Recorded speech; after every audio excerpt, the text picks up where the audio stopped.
엄마, 나 들어가도 될까? 현관문 앞에 서 있는 딸 수진의 모습을 보는 순간 가슴이 무너지는 것 같았다. 33살인 딸의 눈가에는 눈물 자국이 선명했고 그 옆에는 6살 손자 준호가 안녕하세요. 큰 가방을 끌고 서 있었다. 수진아, 나는 얼른 현관문을 활짝 열어젖혔다. 들어와. 빨리 들어와. 준호가 나를 올려다보며 작은 목소리로 말했다. 할머니 안녕하세요. 내 마음이 또 한 번 찢어졌다. 평소 활발하던 손자가 이렇게 조심스럽게 인사하는 모습이라니. 아이도 상황을 다 알고 있는 것 같았다. 준호야, 할머니 집에 온 걸 환영해. 나는 손자를 꼭 안아주었다. 오늘부터 여기가 준호의 집이야.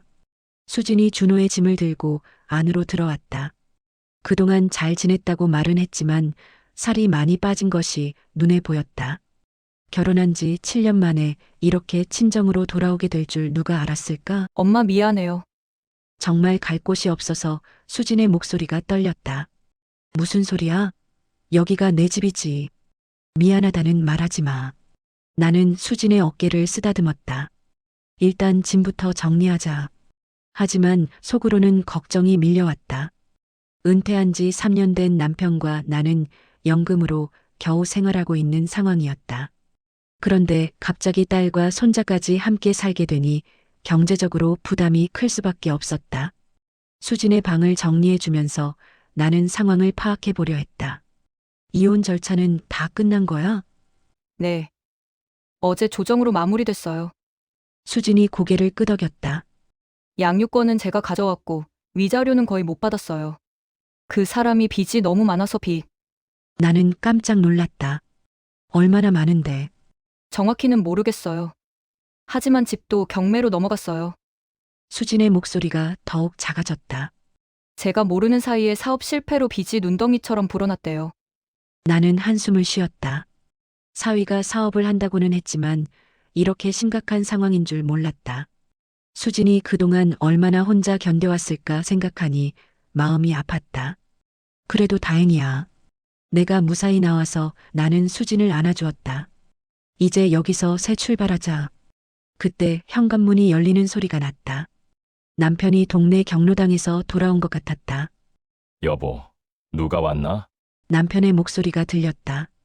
수진이가 왔어요. 나는 거실로 나가며 상황을 설명했다.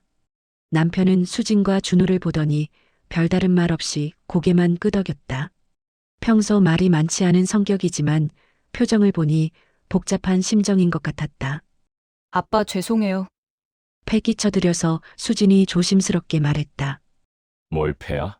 가족인데. 남편이 짧게 대답했다. 준호야, 할아버지한테 인사해. 준호가 남편에게 정중하게 인사했다. 할아버지 안녕하세요. 그래, 잘 왔다. 남편이 준호의 머리를 쓰다듬었다. 배고프지? 할머니가 맛있는 거 해줄 거야. 나는 부엌으로 가서 저녁 준비를 시작했다. 갑자기 식구가 늘어나니 어떤 음식을 해야 할지 고민이 되었다. 냉장고를 열어보니 평소보다 재료가 부족했다. 내일부터는 장 보는 것도 신경 써야겠다. 저녁 식사 시간 4명이 식탁에 앉으니 오랜만에 집안이 활기차 보였다. 하지만 동시에 긴장감도 흘렀다. 준호야 많이 먹어. 나는 손자 그릇에 반찬을 올려주었다. 감사합니다, 할머니. 준호가 예의 바르게 대답했다. 수진이 조심스럽게 입을 열었다. 엄마, 아빠, 정말 죄송해요. 이런 상황에서 부담을 들여서 그럼 말하지 마. 나는 수진을 말렸다. 지금은 내가 마음을 추스르는 게 중요해. 남편도 젓가락질을 멈추고 말했다. 수진아, 앞으로 계획은 어떻게 생각하고 있니? 일자리부터 구해보려고요. 수진이 대답했다.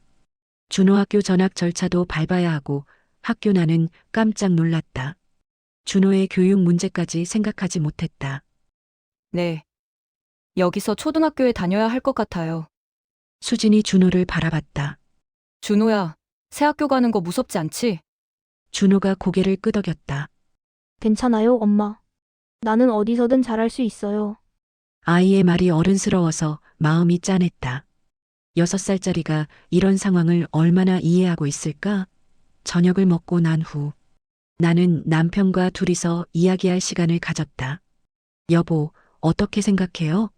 나는 조심스럽게 물었다. 남편이 한숨을 쉬었다. 딸이 힘든데 어떻게 외면하겠어? 하지만 우리 형편도 넉넉하지 않잖아. 그렇긴 하지만 나도 고민이 많았다. 수진이가 일자리를 구하면 나아질 거예요. 준호 돌보는 것도 만만치 않을 거야. 남편이 현실적인 문제를 지적했다. 내가 거의 전담해야 할 텐데. 맞는 말이었다. 수진이 일을 하게 되면 준호를 돌보는 일은 자연스럽게 내 몫이 될 것이었다. 나이가 65세인데 6살 아이를 돌보는 것이 쉬울까? 하지만 다른 선택지가 있을까?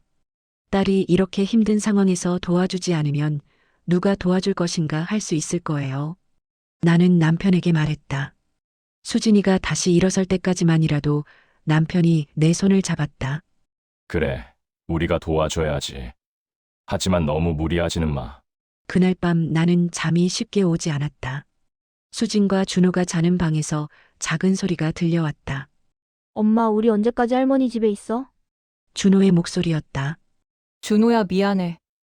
엄마가 빨리 새 집을 구할게. 수진의 목소리에는 눈물이 섞여 있었다. 엄마 울지 마. 나는 할머니 집이 좋아. 준호가 엄마를 위로하는 소리였다. 나는 가슴이 먹먹해졌다. 어린아이가 엄마를 걱정하는 모습을 보니 더욱 도와주고 싶은 마음이 들었다. 다음 날 아침 나는 평소보다 일찍 일어나서 아침 준비를 했다. 준호 도시락도 싸고 학교 갈 준비도 도와줘야 했다. 할머니 일찍 일어나셨네요. 수진이 부엌으로 나왔다. 준호 학교 가야 하잖아. 나는 도시락을 싸며 말했다. 오늘 전학 절차 밟으러 가야지. 네. 오전에 다녀올게요. 수진이 고마워하는 표정이었다. 엄마 정말 감사해요. 준호도 일어나서 씻고 옷을 입었다. 새 학교에 간다고 조금 긴장하는 것 같았다. 준호야, 새 친구들 많이 사귀렴. 나는 손자를 격려했다.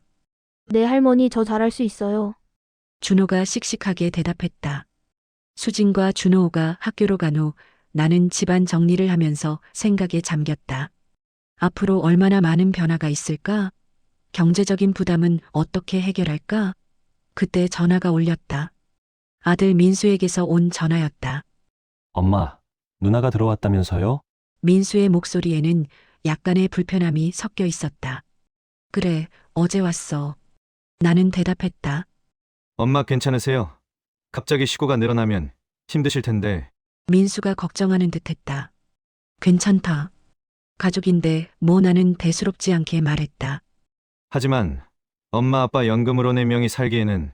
민수의 말에는 현실적인 우려가 담겨 있었다. 수진이가 일자리 구하면 나아질 거야. 나는 민수를 안심시켰다. 누나가 일을 해도 준호 돌보는 건 엄마가 해야 할 거 아니에요? 엄마 나이가 몇인데. 민수의 목소리가 점점 높아졌다. 나는 민수의 마음도 이해했다. 아들 입장에서는 엄마가 힘들어하는 것이 걱정될 수밖에 없었다. 민수야, 내 누나가 지금 얼마나 힘든지 알아? 나는 민수에게 설명했다. 이런 때 가족이 도와주지 않으면 누가 도와주겠니? 그래도 민수가 말을 잇지 못했다. 너도 결혼하고 애 낳으면 알 거야. 부모 마음이 어떤 건지. 나는 민수에게 말했다. 전화를 끊고 나서 나는 복잡한 심정이 되었다. 수진을 도와주고 싶은 마음과 현실적인 부담 사이에서 고민이 깊어졌다. 오후에 수진과 준호가 돌아왔다. 준호의 전학 절차는 무사히 끝났고 내일부터 새 학교에 다니게 되었다. 엄마 학교 선생님이 친절하셨어요. 수진이 안도하는 표정으로 말했다. 준호도 잘 적응할 것 같아요. 다행이네. 나는 웃으며 대답했다. 준호야, 새 학교 어땠어? 좋았어요, 할머니. 운동장도 크고 도서관도 있어요. 준호가 신나게 말했다. 아이가 밝게 웃는 모습을 보니 마음이 조금 가벼워졌다. 아무리 힘들어도 아이의 행복이 우선이었다. 저녁 시간이 되자 수진이 조심스럽게 말을 꺼냈다. 엄마, 내일부터 구직 활동을 시작할게요. 준호 학교 가는 시간에 맞춰서 나가려고요. 들에 좋은 일자리 있으면 좋겠다. 나는 수진을 격려했다. 혹시 준호 때문에 너무 힘드시면 말씀해 주세요. 수진이 미안해하는 표정이었다. 뭘 힘들어? 손자 돌보는 게 할머니 일이지. 나는 웃으며 말했다. 하지만 속으로는 걱정이 많았다. 내일부터 준호를 아침에 학교에 데려다 주고 오후에 데려오는 일을 매일 해야 한다. 게다가 집안일까지 하면서 말이다. 그날 밤 남편과 다시 이야기를 나누었다. 여보, 정말 괜찮겠어? 남편이 걱정스럽게 물었다. 해봐야죠. 다른 방법이 있나요? 나는 현실적으로 대답했다. 민수가 전화했던데 뭐라고 했던 거야? 남편이 물었다. 걱정한다고 하더라고요. 우리가 힘들까봐. 나는 민수와의 통화 내용을 간단히 전했다. 민수 말도 틀린 건 아니야. 남편이 한숨을 쉬었다. 하지만 수진이를 외면할 수도 없고 좀 더 지켜보자고요. 수진이가 일자리만 구하면 상황이 나아질 거예요. 나는 희망적으로 말했다. 하지만 마음 한편에는 불안함이 자리 잡고 있었다. 정말 우리가 이 상황을 감당할 수 있을까? 수진이 일자리를 구하는 것이 쉬울까? 준호를 돌보면서 우리 생활은 어떻게 변할까? 여러 가지 걱정이 머릿속을 맴돌았지만 결국 내린 결론은 하나였다. 딸과 손자를 도와주는 것이 엄마로서 할 일이라는 것. 다음 날 아침 나는 준호를 학교에 데려다 주면서 새로운 하루를 시작했다. 손자가 교실로 들어가는 모습을 보면서 마음이 뿌듯했지만 동시에 앞으로의 일들이 걱정되었다. 할머니 안녕히 계세요. 준호가 손을 흔들며 인사했다. 그래, 오후에 데리러 올게. 나는 손자에게 손을 흔들어 주었다. 집으로 돌아오는 길에 나는 생각했다. 이 모든 상황이 잘 풀릴까? 수진이 빨리 자립할 수 있을까? 우리 가족이 다시 평화로워질 수 있을까?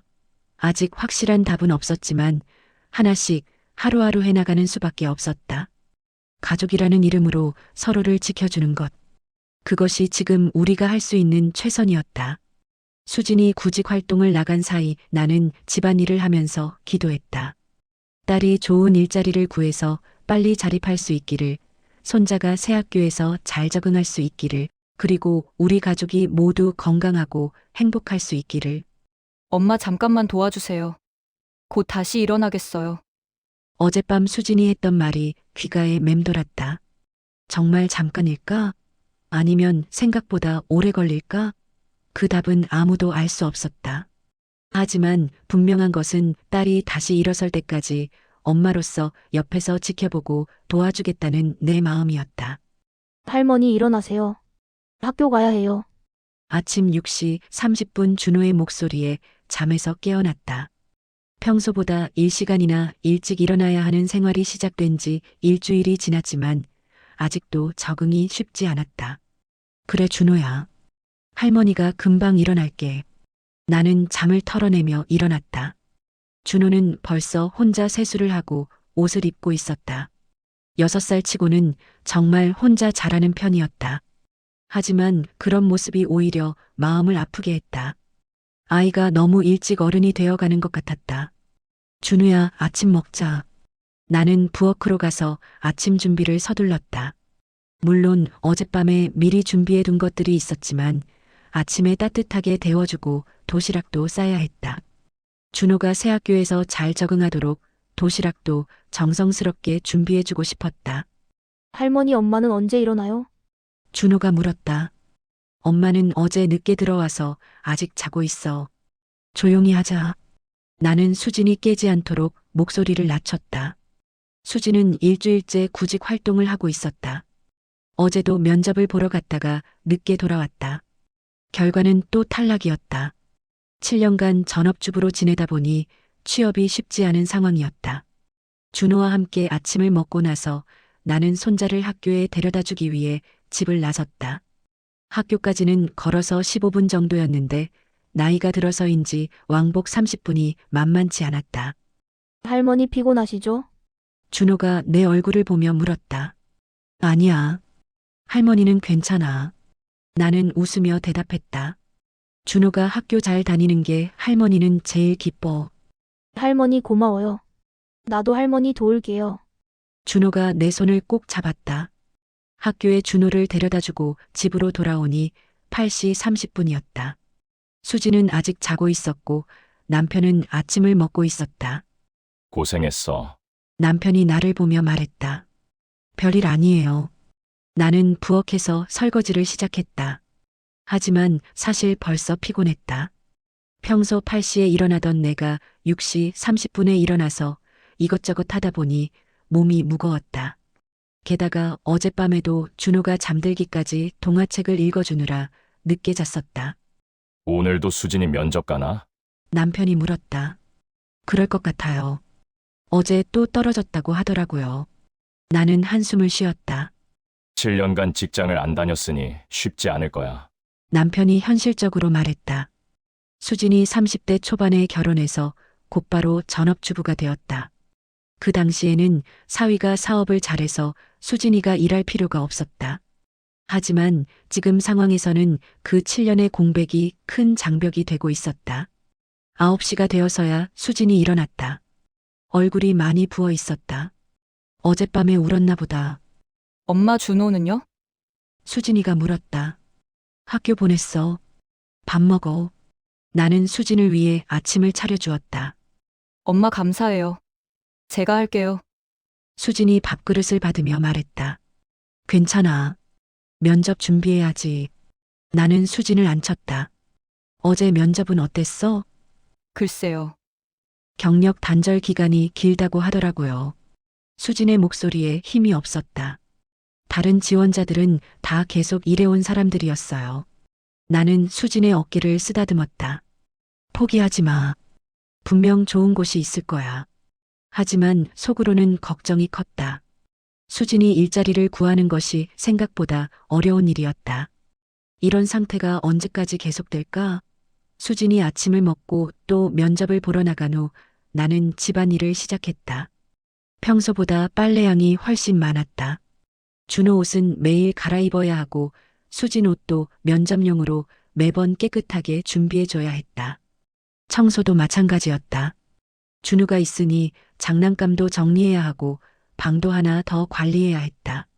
예전에는 남편과 둘이서 조용히 지내던 집이 갑자기 북적북적해졌다. 오전 일을 마치고 잠시 앉아서 쉬려고 하는데 벌써 오후 2시가 되었다. 준호를 데리러 갈 시간이 다가오고 있었다. 여보, 나 좀 쉬고 갈게. 나는 남편에게 말했다. 많이 힘들지? 남편이 걱정스럽게 물었다. 아직은 괜찮아요.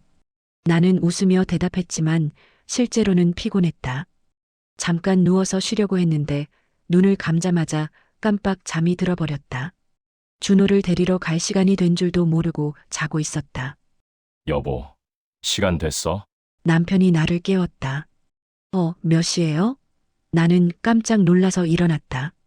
3시 20분이야. 준호 끝나는 시간 지났어. 남편이 시계를 가르쳤다. 아, 큰일 났다. 나는 급하게 옷을 입고 집을 나섰다. 학교에 도착하니 준호가 교실 앞에서 혼자 기다리고 있었다. 다른 아이들은 모두 집에 간 후였다. 할머니, 준호가 나를 보고 달려왔다. 준호야, 미안해. 할머니가 늦었네. 나는 준호를 꼭 안아주었다. 괜찮아요, 할머니. 저 기다릴 줄 알아요. 준호가 웃으며 말했다. 하지만 마음이 무거웠다. 아이를 기다리게 해서는 안 되는데 첫부터 이런 실수를 하다니. 집으로 가는 길에 준호가 말했다. 할머니, 오늘 새 친구가 생겼어요. 정말 누구야? 나는 관심을 보였다. 지훈이라는 친구예요. 같이 축구하자고 했어요. 준호가 신나게 말했다. 그래, 좋겠다. 친구 집에도 놀러 가고 그래야지. 나는 준호를 격려했다. 하지만 준호가 친구들과 어울리려면 나도 다른 엄마들과 관계를 맺어야 했다. 손자 친구 엄마들은 대부분 나보다 30살은 어릴 텐데 어떻게 어울릴 수 있을까? 집에 도착해서 준호에게 간식을 주고 숙제를 봐주기 시작했다. 1학년 숙제라고 해도 요즘 아이들 공부는 예전과 달랐다. 한글 읽기는 기본이고 수학도 생각보다 복잡했다. 할머니, 이 문제 어떻게 해요? 준호가 수학 문제를 가져왔다. 나는 안경을 써도 문제가 잘 보이지 않았다. 준호야, 할머니 눈이 좀 안 좋아서 엄마 오시면 물어보자. 괜찮아요. 저 혼자 해볼게요. 준우가 다시 자리에 앉았다. 미안한 마음이 들었다. 손자 숙제도 제대로 봐주지 못하는 할머니라니. 저녁 6시가 되어도 수진이 돌아오지 않았다. 나는 저녁 준비를 하면서 걱정이 되었다. 할머니, 엄마는 언제 와요? 준호도 엄마를 기다리고 있었다. 곧 올 거야. 일단 저녁부터 먹자. 나는 준호와 남편 몫을 차려주었다. 7시가 되어서야 수진이 돌아왔다. 표정이 어두웠다. 어떻게 됐어? 나는 조심스럽게 물었다. 또 떨어졌어요. 수진이 주저앉으며 말했다. 제가 너무 뒤처진 것 같아요. 준호가 수진에게 달려가서 안겼다. 엄마 괜찮아요. 나는 엄마가 최고예요. 수진이 준호를 안으며 눈물을 흘렸다. 준호야, 엄마가 미안해. 그 모습을 보니 나도 마음이 아팠다. 딸이 이렇게 힘들어하는데 뭔가 도와줄 방법이 없을까? 저녁을 먹으면서 나는 수진에게 말했다. 수진아, 너무 조급해하지 마. 천천히 찾아보자. 엄마 이런 식으로 언제까지 패 끼쳐 드릴지 모르겠어요. 수진이 한숨을 쉬었다. 뭘 패야? 가족이 서로 도와주는 거지. 나는 수진을 위로했다. 하지만 속으로는 피곤함이 누적되고 있었다. 아침 일찍 일어나는 것부터 시작해서 하루 종일 준호를 돌보고 집안일까지 하다 보니 체력적으로 한계를 느끼고 있었다. 저녁을 먹고 난 후 준호 목욕을 시켜주고 잠자리에 눕히는 것까지 하고 나니 밤 9시가 넘었다. 평소 같으면 이 시간에는 TV를 보면서 여유롭게 지내던 시간이었는데 이제는 하루가 끝나는 시간이 되어버렸다. 여보, 많이 힘들지? 남편이 내 어깨를 주물러 주었다. 조금 피곤하긴 해요. 나는 솔직하게 말했다. 이런 생활이 언제까지 계속될까? 남편이 걱정스럽게 물었다. 수진이가 일자리 구하면 나아질 거예요. 나는 희망적으로 말했지만 실제로는 확신이 서지 않았다. 그때 전화가 울렸다. 또 아들 민수였다. 엄마 안녕하세요. 민수의 목소리였다. 그래, 민수야. 나는 전화를 받았다. 엄마 요즘 어떠세요? 많이 힘드시죠? 민수가 걱정하는 듯 물었다. 아니야, 괜찮아. 나는 대수롭지 않게 대답했다. 엄마, 솔직하게 말씀해 주세요. 제가 들어보니까 누나가 아직도 일자리를 못 구했다면서요? 민수의 목소리에 짜증이 섞여 있었다. 그게 나는 말을 잇지 못했다. 엄마, 이건 좀 아닌 것 같은데요. 누나가 언제까지 집에서 놀면서 엄마한테 육아까지 맡길 건가요? 민수의 목소리가 점점 높아졌다. 민수야, 내 누나도 최선을 다하고 있어. 나는 수진을 변호했다. 최선을 다한다고요? 일주일째 떨어지고 있으면서요? 그럼 아르바이트라도 하든지 뭐라도 해야 하는 거 아니에요? 민수가 화를 냈다. 민수야, 그런 말하지 마. 나는 민수를 달랬다. 엄마 왜 늘 누나만 감싸세요? 민수의 목소리에 서운함이 묻어났다. 엄마가 힘들어 하시는 걸 보는 제 마음은 생각 안 하세요? 그 말에 나는 할 말이 없었다. 민수 말도 틀리지 않았다. 엄마 누나한테 기한을 정해주세요. 한 달 안에 일자리를 못 구하면 다른 방법을 생각하라고요. 민수가 단호하게 말했다. 민수야, 나는 난처한 상황이었다. 엄마 건강이 더 중요해요. 엄마가 쓰러지시면 어떻게 할 건데요? 민수의 목소리에 진심 어린 걱정이 느껴졌다. 전화를 끊고 나서 나는 깊은 생각에 빠졌다. 민수 말이 틀린 것은 아니었다. 이런 생활이 계속되면 내가 먼저 지칠 수도 있었다. 하지만 수진의 입장도 이해했다. 7년 만에 취업시장에 나온 것이 쉬운 일이 아니었다. 특히 아이까지 키우면서 일할 수 있는 곳을 찾는 것은 더욱 어려웠다. 그날 밤 나는 잠이 쉽게 오지 않았다. 수진의 방에서 또 작은 소리가 들려왔다. 엄마, 할머니가 많이 피곤해 보여. 준호의 목소리였다. 그러게 엄마가 빨리 일을 해야 하는데. 수진의 목소리에 죄책감이 묻어났다. 엄마, 나도 할머니 도울게. 혼자서도 잘할 수 있어. 준호가 말했다. 준호야, 고마워. 다음 날 새벽 수진이 첫 야간 근무를 마치고 돌아왔다. 얼굴이 많이 피곤해 보였다. 어땠어? 나는 수진을 맞이했다. 생각보다 괜찮았어요. 야간이라 손님도 많지 않고 수진이 지친 목소리로 말했다. 그래도 처음이라 힘들었을 텐데 빨리 가서 자. 나는 수진을 재촉했다. 수진이 잠자리에 들고 나서 나는 평소보다 더 조용히 준비해서 준호를 학교에 보냈다. 수진이 푹 쉴 수 있도록 최대한 소음을 내지 않으려고 노력했다. 준호도 상황을 이해하는지 평소보다 조용히 행동했다. 할머니, 엄마 깨우면 안 되죠? 그래, 엄마가 밤새 일해서 피곤하시거든. 나는 준호에게 설명했다. 엄마가 힘들게 일하는구나. 준호가 중얼거렸다. 오후에 학교에서 돌아온 준호와 함께 조용히 시간을 보내면서 나는 또 일기를 썼다. 첫날이지만 벌써 변화가 느껴진다. 수진이가 자는 동안에는 온 집안이 조용해야 한다. 준호도 친구들을 집에 부르기 어려워졌다.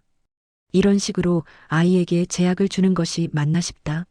하지만 어쩔 수 없다.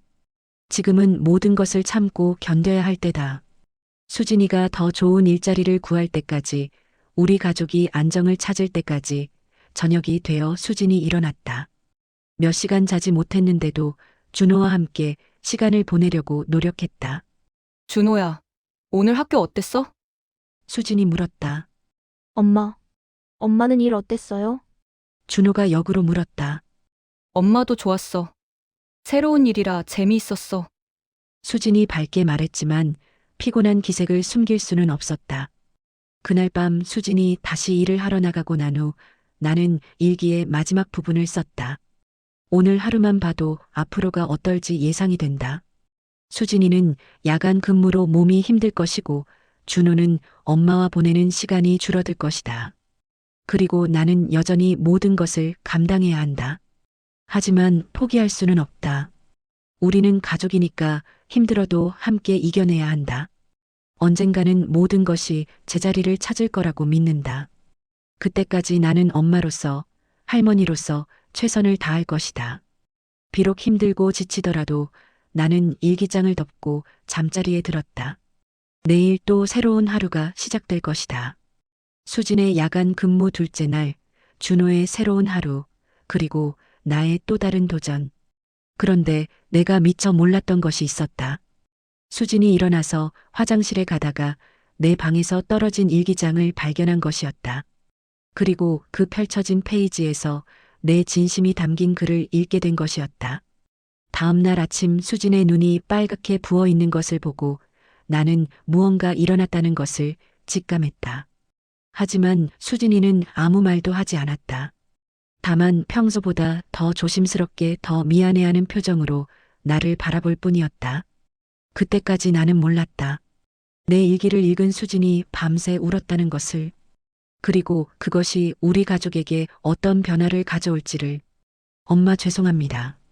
수진이 갑자기 내 앞에 무릎을 꿇었다. 아침 8시 준호를 학교에 보내고 돌아온 직후였다. 수진의 눈은 빨갛게 부어 있었고 손에는 내 일기장이 들려 있었다. 수진아, 뭐 하는 거야? 일어나. 나는 깜짝 놀라서 수진을 일으켰다. 엄마 일기를 읽었어요. 수진이 떨리는 목소리로 말했다. 어젯밤에 화장실 가다가 떨어진 걸 주워봤는데 내 가슴이 철렁했다. 일기에 쓴 내 솔직한 마음들을 수진이 다 봤다는 뜻이었다. 수진아, 나는 무슨 말을 해야 할지 몰랐다. 엄마 정말 죄송해요. 수진이 눈물을 흘리며 말했다. 제가 너무 철없었어요. 엄마가 얼마나 힘드셨는지 전혀 몰랐어요. 나는 수진을 소파에 앉히고 물을 가져다 주었다. 수진아, 진정해. 엄마 일기에 쓰신 말씀들 다 맞아요. 수진이 계속 눈물을 흘렸다. 엄마도 65세이신데 제가 너무 당연하게 생각했어요. 나는 수진의 손을 잡았다. 수진아, 내가 잘못한 건 아니야? 아니에요. 저는 정말 이기적이었어요. 수진이 고개를 저었다. 엄마가 엄마이기 전에 한 사람의 인간이라고 쓰신 걸 보고 정말 충격받았어요. 수진이 일기장을 펼치며 말했다. 엄마도 피곤할 권리가 있고 힘들다고 말할 권리가 있다고 쓰셨잖아요. 그런데 저는 엄마니까 당연히 도와주실 거라고만 생각했어요. 나는 마음이 복잡했다.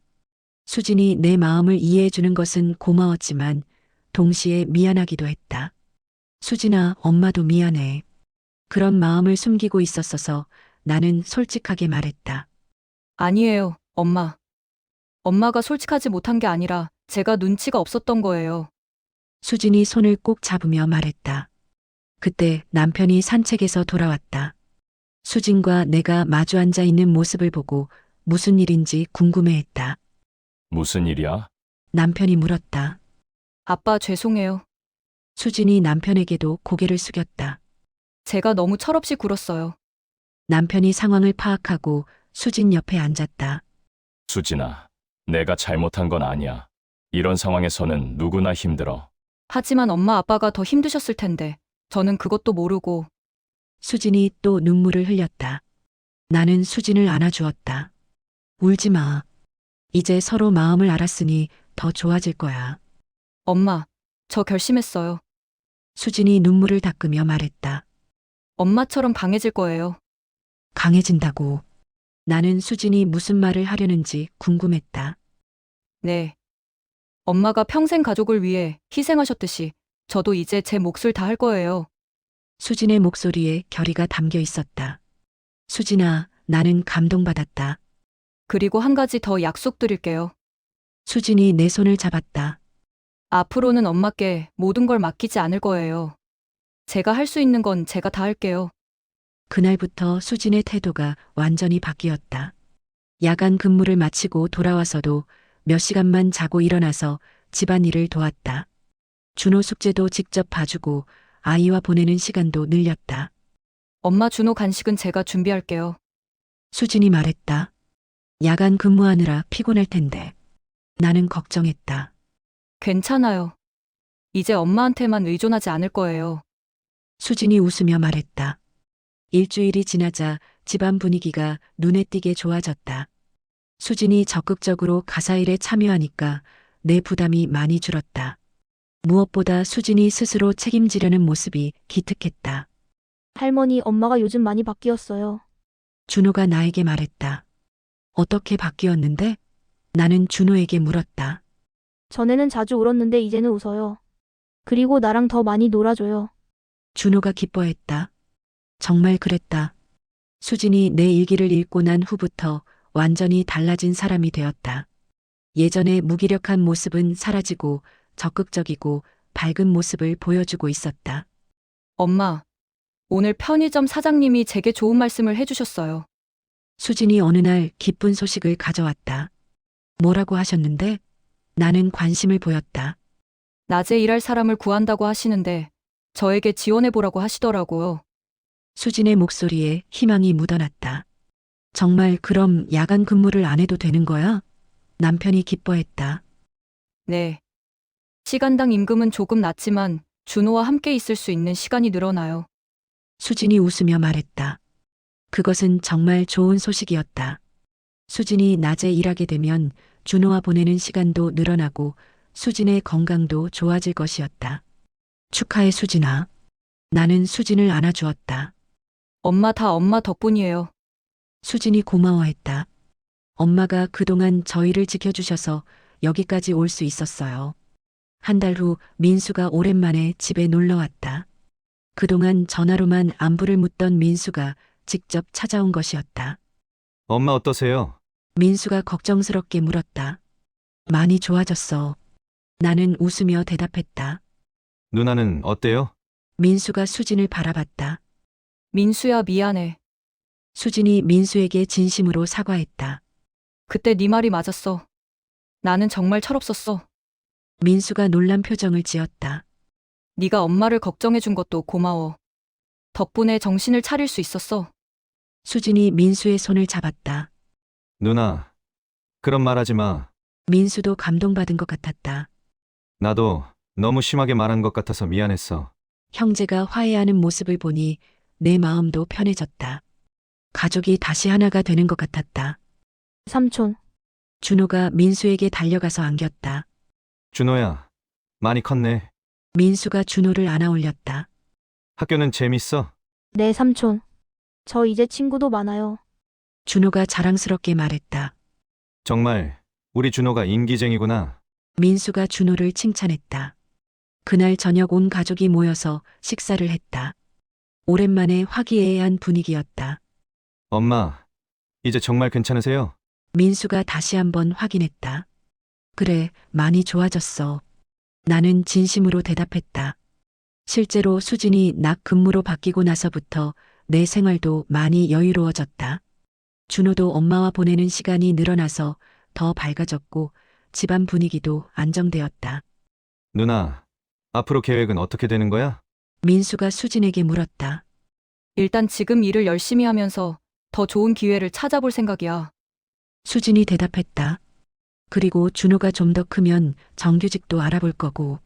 그래. 천천히 해도 돼. 급할 것 없어. 민수가 격려했다. 그때 준호가 갑자기 일어나서 말했다. 저도 할머니 도울게요. 준호가 어떻게 도와줄 건데? 남편이 웃으며 물었다. 설거지도 하고 청소도 하고. 그리고 할머니가 피곤하시면 어깨도 주물러 드릴 겸. 준호가 진지하게 말했다. 모두가 웃음을 터뜨렸다. 6살짜리가 이렇게 어른스럽게 말하니 귀여우면서도 기특했다. 우리 준호가 정말 착하네. 나는 준호를 안아주었다. 할머니 사랑해요. 준호가 내 볼에 뽀뽀를 했다. 할머니도 준호를 정말 사랑해. 나는 눈물이 날 뻔했다. 그날 밤 민수가 돌아가기 전에 나와 조용히 이야기를 나누었다. 엄마, 정말 많이 좋아 보이시네요. 민수가 말했다. 그래, 많이 안정됐어. 나는 고개를 끄덕였다. 누나도 완전히 달라졌네요. 예전에 그 무기력한 모습은 어디 가고. 민수가 감탄했다. 사람은 깨달으면 변하는 거야. 나는 수진을 자랑스러워했다. 엄마 그때 제가 너무 심하게 말한 것 같아서 미안했어요. 민수가 사과했다. 아니야. 내가 그런 말 안 했으면 수진이도 정신 못 차렸을 거야. 나는 민수를 위로했다. 그래도 엄마가 힘드신 걸 보는 게 너무 괴로웠어요. 민수의 목소리에 진심이 담겨 있었다. 고마워, 민수야. 엄마 걱정해줘서 나는 민수의 손을 잡았다. 6개월이 지났다. 수지는 편의점에서 성실하게 일하면서 사장님의 신뢰를 얻었다. 그리고 우연한 기회에 사장님이 운영하는 다른 매장의 매니저 자리를 제안받았다. 엄마, 정규직 제안이 들어왔어요. 수진이 기쁜 소식을 가져왔다. 정말 축하해. 나는 수진을 안아주었다. 급여도 많이 오르고 보험도 다 됐고. 정말 좋은 조건이에요. 수진이 눈물을 글썽이었다. 다행이네. 정말 다행이야. 남편도 기뻐했다. 준호야, 엄마가 정식으로 일하게 됐어. 수진이 준호에게 말했다.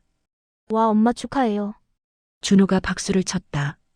그날 저녁 우리는 작은 축하 파티를 열었다. 수준의 새로운 시작을 축하하는 자리였다. 엄마, 정말 감사해요. 수진이 내게 말했다. 엄마가 아니었으면 여기까지 올 수 없었어요. 수진아, 내가 포기하지 않고 노력했으니까 가능한 일이야. 나는 수진을 칭찬했다. 그래도 가장 큰 힘은 가족이었어요. 수진이 우리 모두를 바라보며 말했다. 정말 그랬다. 힘든 시간이었지만 가족이 함께 있어서 이겨낼 수 있었다. 이제 우리만의 집을 구할 수 있을 것 같아요. 수진이 조심스럽게 말했다. 급하지 않아. 천천히 준비해도 돼. 나는 수진을 안심시켰다. 하지만 너무 오랫동안 패기 쳐들릴 수는 없잖아요. 수진이 미안해했다. 뭘 패야? 우리는 가족이야. 남편이 말했다. 그때 준호가 갑자기 말했다. 저는 할머니 집이 좋은데요. 계속 여기서 살면 안 돼요? 모두가 웃었다. 아이다운 순수한 말이었다. 준호야, 엄마랑 단둘이 사는 것도 좋을 거야. 수진이 준호를 달랬다. 하지만 할머니, 할아버지가 그리울 것 같은데. 준호가 아쉬워했다. 그럼 자주 놀러 오면 되지. 나는 준호를 안아주었다. 1년 후 수진과 준호는 근처에 작은 아파트를 구해서 독립했다. 멀지 않은 곳이라 자주 왔다 갔다 할 수 있었다. 할머니 보고 싶었어요. 준호가 주말마다 우리 집에 놀러 왔다. 할머니도 준호가 보고 싶었어. 나는 손자를 반겼다. 수진도 매니저로 일하면서 자신감을 되찾았다. 예전에 그 무기력하고 절망적인 모습은 완전히 사라졌다. 엄마 정말 감사해요. 수진이 가끔 와서 말했다. 엄마 덕분에 새로운 인생을 시작할 수 있었어요. 수진아, 내가 잘해서 그런 거야. 나는 여전히 딸을 자랑스러워했다. 어느 날 저녁 나는 다시 일기를 썼다. 1년 전 이맘대를 생각하면 정말 많은 일이 있었다. 힘들고 지치기도 했지만 결국 우리 가족 모두가 더 강해졌다. 수진이는 자립심을 기르게 되었고 준호는 할머니 할아버지의 사랑을 듬뿍 받으며 자랐다. 민수도 가족의 소중함을 깨달았고 나와 남편은 새로운 역할을 경험했다. 가장 중요한 것은 서로를 이해하게 되었다는 점이다. 나도 내 마음을 솔직하게 표현하는 법을 배웠고 수진이도 다른 사람의 입장을 생각하는 법을 배웠다. 힘든 날들도 결국 지나간다. 그리고 그 시간들이 우리를 더 성숙하게 만든다. 가족이라는 것은 그런 것 같다. 함께 울고 웃으며 서로를 일으켜 세우는 것. 그때 현관문이 열리는 소리가 났다. 수진과 준호가 깜짝 방문한 것이었다. 할머니 준호가 달려와서 안겼다. 어머, 준호야. 갑자기 웬일이야? 나는 반가워했다. 엄마가 할머니 보고 싶다고 해서 왔어요. 준호가 말했다. 수진아, 무슨 일 있었어? 나는 수진을 걱정스럽게 바라봤다. 아니에요, 엄마. 그냥 갑자기 보고 싶어서요. 수진이 웃으며 말했다. 그래, 밥은 먹었어? 나는 자연스럽게 부엌으로 향했다. 엄마 제가 할게요. 수진이 나를 말렸다. 엄마는 쉬세요. 괜찮아. 손자가 왔는데 나는 웃으며 대답했다. 할머니 저도 도와드릴게요. 준호가 나서서 말했다. 이제 8살이 된 준호는 정말 많이 자랐다. 키도 크고 마음도 어른스러워졌다. 그날 저녁 4명이 함께 저녁을 먹으며 이런저런 이야기를 나누었다. 평범한 일상이었지만 그 평범함이 얼마나 소중한지 알 수 있었다. 할머니 우리 가족 최고죠? 준호가 갑자기 말했다. 그럼 우리 가족이 최고지? 나는 준호를 안아주었다. 그 순간 나는 깨달았다. 진정한 행복은 멀리 있는 것이 아니라 바로 이런 순간에 있다는 것을. 가족이 함께 앉아서 밥을 먹고 서로의 안부를 묻고 사랑한다고 말하는 이런 평범한 순간들이 바로 행복이라는 것을. 엄마 사랑해요. 수진이 내 손을 잡으며 말했다. 엄마도 수진이를 사랑해. 나는 눈물이 핑 돌았다. 그렇게 우리 가족의 새로운 이야기가 시작되었다. 힘든 시간을 함께 이겨내면서 더욱 단단해진 가족. 서로를 이해하고 배려하는 법을 배운 가족. 그리고 진정한 사랑의 의미를 깨달은 가족. 앞으로도 어려움이 있을 수 있다. 하지만 이제 우리는 알고 있다. 가족이 함께라면 어떤 시련도 이겨낼 수 있다는 것을. 그리고 결국 서로가 서로를 일으켜 세운다는 것을. 준호가 우리 가족에게 말했듯이 우리는 정말 최고의 가족이다. 완벽하지는 않지만 서로를 사랑하고 지켜주는 진짜 가족이다. 하지만 네가 할 일은 공부하고 친구들과 노는 거야. 수진이 준호를 달랬다. 나는 가슴이 먹먹해졌다. 손자까지 어른들 걱정을 하고 있다니 다음 날 아침도 똑같았다. 6시 30분에 일어나서 준호 아침 준비를 하고 학교에 데려다주고 집안일을 하고 다시 데리러 가고. 이런 생활이 반복되면서 나는 점점 지쳐갔다. 어깨도 아프고 무릎도 아팠다. 평소보다 많이 움직이다 보니 몸꽃이 쑤셨다. 그래도 준호를 보면 힘이 났다. 아이가 새 학교에 잘 적응하고 있는 것 같았다. 친구도 사귀고 공부도 열심히 했다. 할머니 오늘 지훈이랑 같이 놀아도 돼요? 준호가 물었다. 그래 좋지. 어디서 놀 거야? 나는 준호를 격려했다. 우리 집에서 놀고 싶어요. 준호가 말했다. 그래도 될까? 나는 수진에게 물어봤다. 괜찮을 것 같은데요. 수진이 대답했다. 저도 지훈이 엄마랑 인사해야겠네요. 그렇게 준호 친구가 우리 집에 놀러 오게 되었다. 아이 하나가 더 늘어나니 집안이 더욱 시끄러워졌지만 준호가 행복해하는 모습을 보니 기뻤다. 하지만 동시에 부담도 늘었다. 친구까지 챙겨야 하니 간식도 더 준비해야 하고 안전사고가 나지 않도록 더 신경 써야 했다. 할머니, 고맙습니다. 지훈이 예의 바르게 인사했다. 그래, 우리 집에 온 걸 환영해. 나는 아이들에게 간식을 준비해 주었다. 아이들이 노는 모습을 보면서 나는 생각했다. 이런 평범한 일상이 소중하다는 것을. 하지만 이 일상을 유지하기 위해서는 너무 많은 것이 필요했다. 저녁이 되어 수진이 또 좋지 않은 소식을 가지고 돌아왔다. 오늘도 안 됐어요. 수진이 풀이 죽어서 말했다. 괜찮아. 좋은 기회가 있을 거야. 나는 수진을 위로했지만 속으로는 걱정이 커졌다. 이런 상황이 언제까지 계속될까? 민수 말처럼 기한을 정해야 하는 건 아닐까? 하지만 딸을 어떻게 재촉할 수 있을까? 그날 밤 나는 남편과 진지한 대화를 나누었다. 여보, 정말 괜찮겠어? 남편이 다시 한번 물었다. 조금 더 지켜보자고요. 나는 여전히 수진을 믿고 싶었다. 하지만 당신 몸이 먼저 걱정돼. 남편이 내 손을 잡았다. 괜찮아요. 아직은 할 수 있어요. 나는 강하게 말했지만 마음 한편에는 불안함이 자리 잡고 있었다. 과연 이 상황을 언제까지 견딜 수 있을까? 수준이 정말 좋은 일자리를 구할 수 있을까? 아니면 다른 방법을 생각해야 할까? 여러 가지 걱정이 머릿속을 맴돌았지만 결국 내린 결론은 하나였다. 조금 더 기다려보자는 것. 딸과 손자를 위해서라면 조금 더 힘들어도 견딜 수 있을 것 같았다. 하지만 언제까지일까? 그 답은 아무도 알 수 없었다. 엄마 병원에 다녀오세요. 남편이 걱정스러운 얼굴로 나를 바라봤다. 어젯밤부터 어깨와 무릎이 너무 아파서 잠을 제대로 이루지 못했다. 2주째 계속되는 육가와 집안일로 몸이 한계에 다른 것 같았다. 괜찮아요. 파스 붙이면 나아질 거예요. 나는 남편을 안심시키려 했지만 사실 몸이 너무 아팠다. 아니야. 이건 단순한 근육통이 아니야. 남편이 단호하게 말했다. 준호 학교 가는 거는 내가 데려다 줄게. 당신이 어떻게? 나는 걱정스럽게 말했다.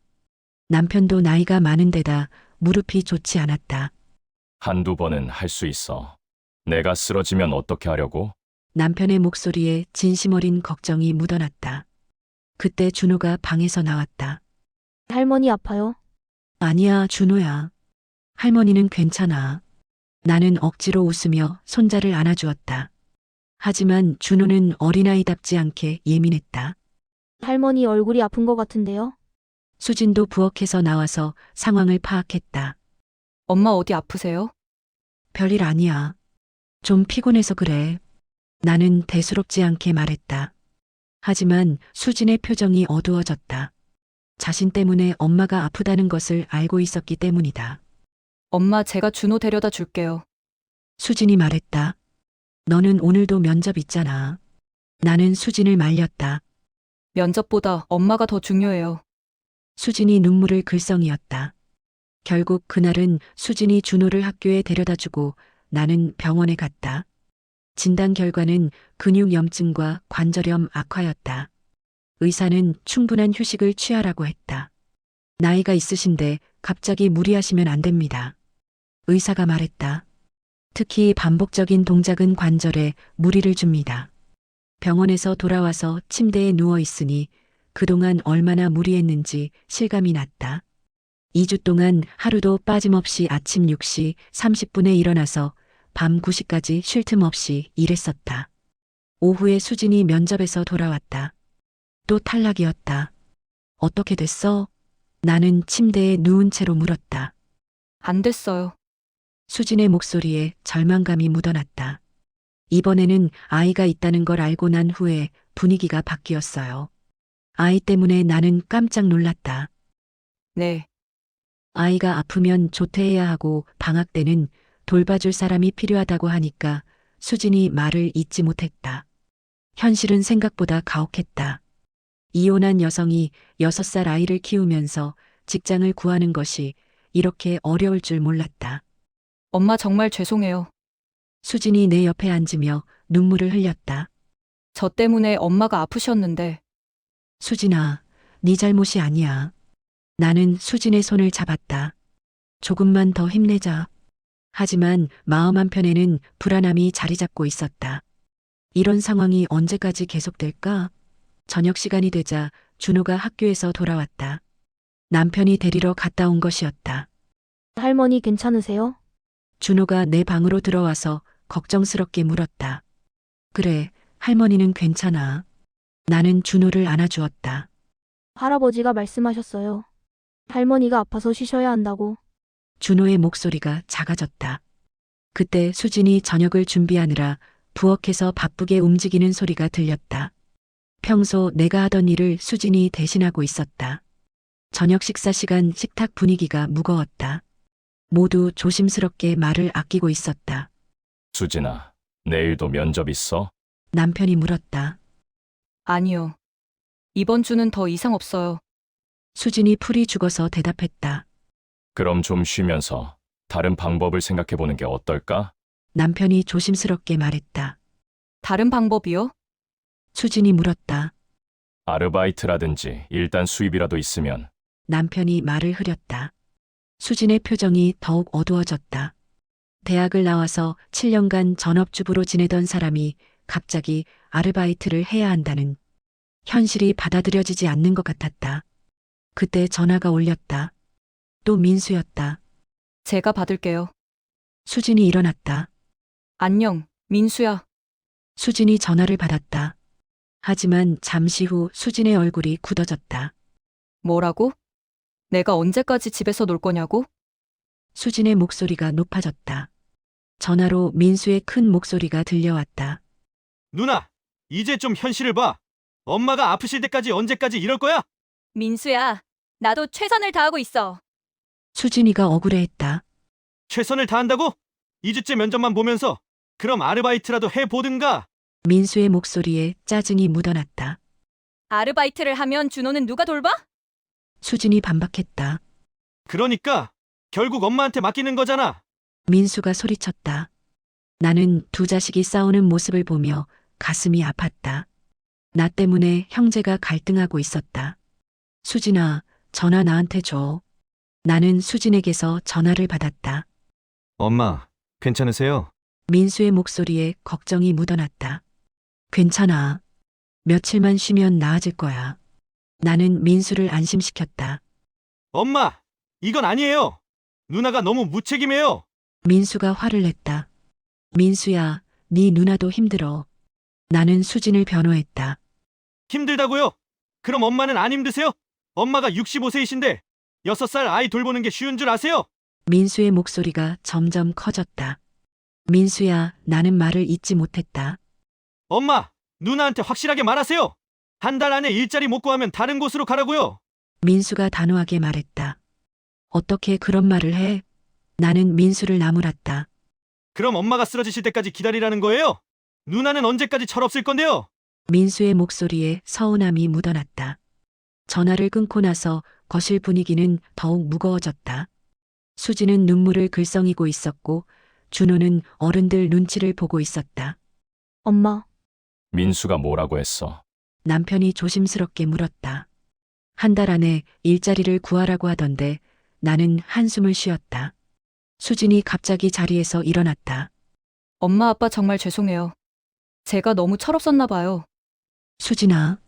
나는 수진을 말렸지만 수진은 자기 방으로 들어가 버렸다. 준호가 불안한 표정으로 나를 바라봤다. 할머니 엄마가 왜 울어요? 준호야, 어른들이 좀 힘든 시간을 보내고 있어. 나는 준호를 안아주었다. 할머니 나 때문에 힘들지? 준호가 갑자기 물었다. 그 순간 가슴이 찢어지는 것 같았다.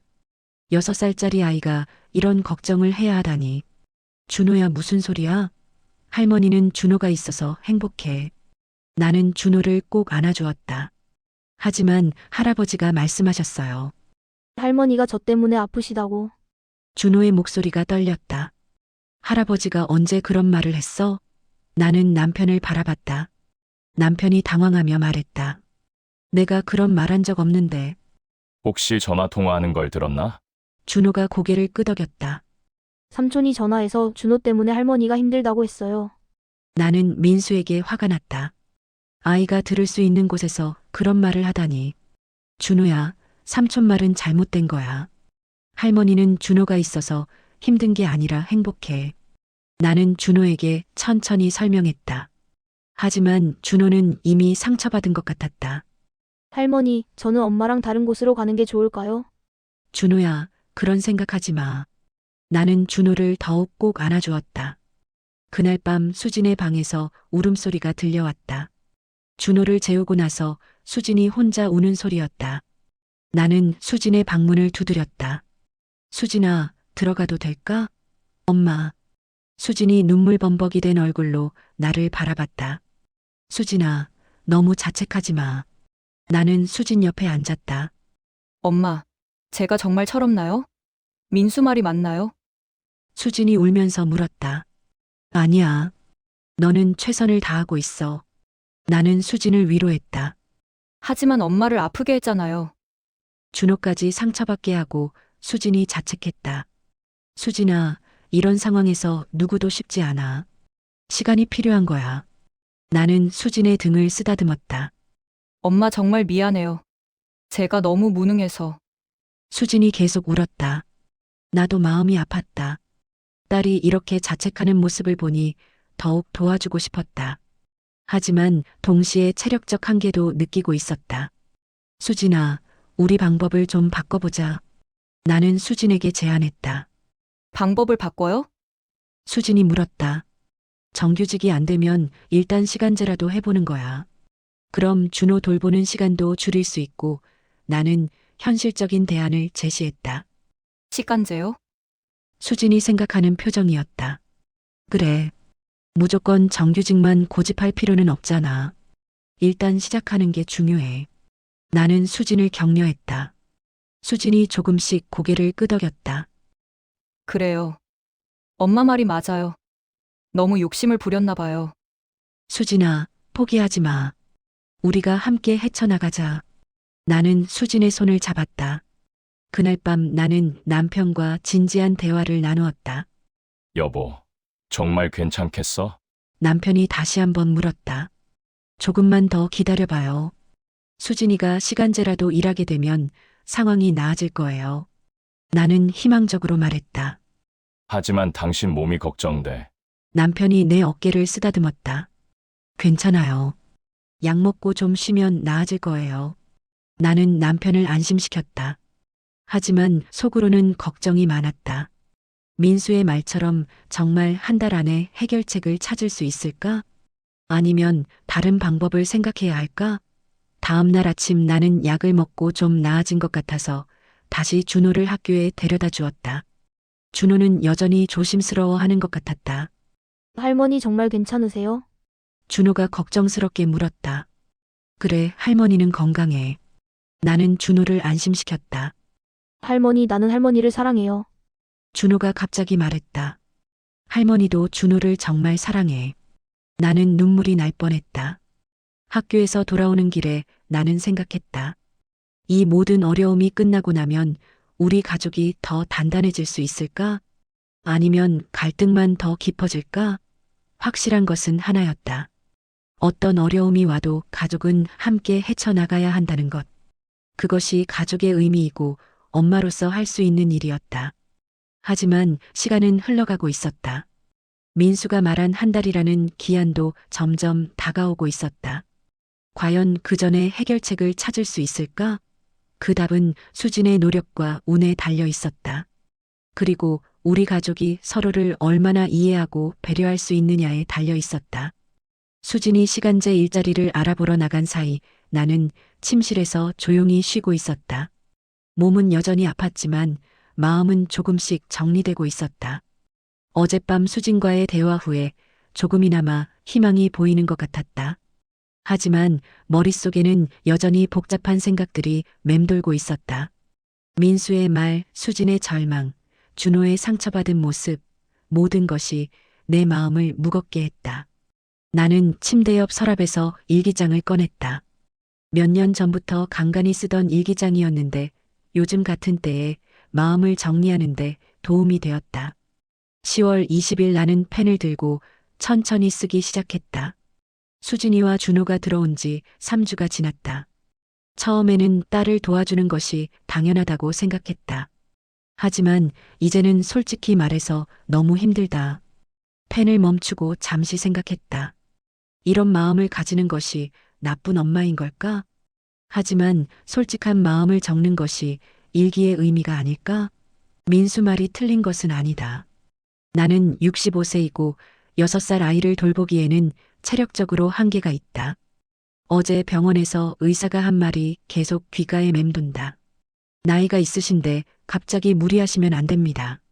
나는 잠시 펜을 내려놓고 창밖을 바라봤다. 가을 하늘이 높고 파랬다. 예전에는 이런 날씨에 남편과 산책을 하곤 했는데 이제는 그럴 여유도 없었다. 하지만 수진을 외면할 수는 없다. 7년간 전업주부로 지내다가 갑자기 혼자서 아이까지 키우며 살아가야 하는 딸의 마음을 생각하면 가슴이 아프다. 특히 준호를 보면 더욱 그렇다. 이 아이는 아무 잘못이 없는데 그때 현관문이 열리는 소리가 났다. 남편이 시장에서 돌아온 것 같았다. 여보, 괜찮아? 남편이 내 방으로 들어왔다. 네, 좀 나아진 것 같아요. 나는 일기장을 덮으며 대답했다. 뭐 쓰고 있었어? 남편이 물었다. 그냥 일기예요. 요즘 마음이 복잡해서 나는 솔직하게 말했다. 남편이 내 옆에 앉으며 말했다.